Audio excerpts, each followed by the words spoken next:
Gue nggak kaget sih dia dipecat. Karena abis Amorim ngomong, kemarin dia ngomong kan, dia bilang gue manajer, bukan head coach. Ya. Gue bukan Tuchel, Mourinho atau Conte kata dia. Gue mau jadi manajer di sini. Walaupun dari awal dia kan desain sama United itu kan sebagai head coach gitu. Dan sebenarnya jelas sih, ini menurut gue yang salah itu adalah ya manajemen United itu udah pasti salahnya dia.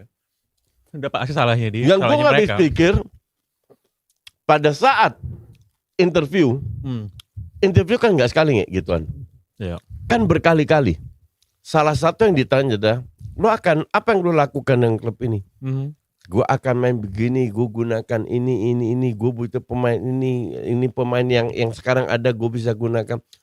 Dan pasti dia bilang gue akan main 3-4-3. Dan kok itu diterima sama manajemen MU? Jadi kan mereka berantem tuh si siapa? Omar Berada tuh yang botak tuh, yang bekas dari situ. Bekas itu ya. Udah gitu Jason Wilcox, sporting director ya, Director of Football. Itu kan berantem karena kenapa? Sorry, yang berantem tuh sama yang dulu si Dan Ashworth, yang dari Newcastle. Ya. Karena si udah keluar kan? Bilang bahwa ini si Amorim ini mainnya 3-4-3. Gue yakin dia di dalam interview itu dia ngomong. Karena kan semua calon pelatih itu kan disuruh presentasi. Pasti. Sebelum mereka dipilih kan mereka disuruh presentasi. Betul. Lo mau ngapain, filosofi bola lo gimana, taktik lo gimana, main macam apa. Ya. Dan katanya Ashworth itu adalah gak bisa.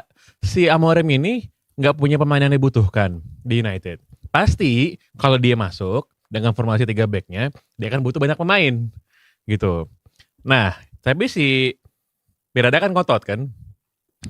Dia ngotot, dia pilihlah si Amorim nih. Lewat si Jason Wilcox juga ngomong hal yang sama. Itu idenya Berada? Di dalam shortlist itu ya keputusannya si Berada sama si Wilcox sebenarnya. Itu kan mereka yang milih. Maka si Ashworth cabut kan. Nah, di tengah jalan kan akhirnya kelihatan bahwa si Amorim memang nggak mau ini ya, nggak mau berubah taktiknya, nggak mau kompromi. Dan kemarin dia dikasih tahu akhir Desember apa kalau nggak salah aja Desember dia dikasih tahu bahwa Januari nggak bakal beli siapa-siapa. Gitu. Januari nggak bakal beli siapa-siapa sehingga skuadnya dianggap itu dia marah. Tidak komplit lah. Terus dia marah karena dia merasa kan dia pengen punya full authority kepada squad ini, termasuk juga kepada pilihan taktik ya. Ya disitulah akhirnya berantem kan sama Jason Wilcox gitu.